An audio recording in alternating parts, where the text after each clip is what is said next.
In this category, we recognize exceptional craftsmanship, flavor innovation, and product development across both the bakery and confectionery sectors. Our bakery finalists for this category include Nata Pura from BY Foods, Cadbury Mini Eggs, chocolate cookies from Baker & Baker, Chleb Baltanowski from Maszela. The judges praised the winner for its international reach across 37 countries, demonstrating global demand for authentic Portuguese pastry.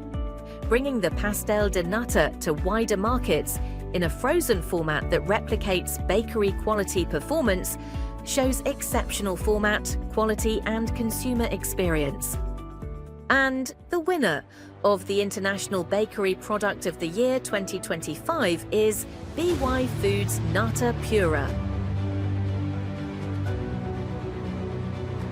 Now, onto our confectionery finalists for this category. They include Chocolate Brazil Nuts from Whittaker's Chocolates, Knorr Chocolate, Hames Chocolates Munch Bag.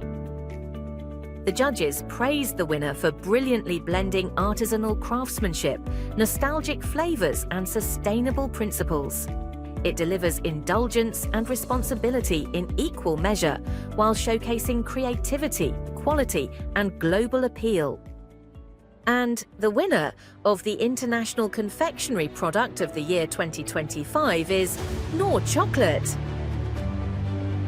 Congratulations to BY Foods and Knorr, two outstanding products representing the very best in bakery and confectionery excellence.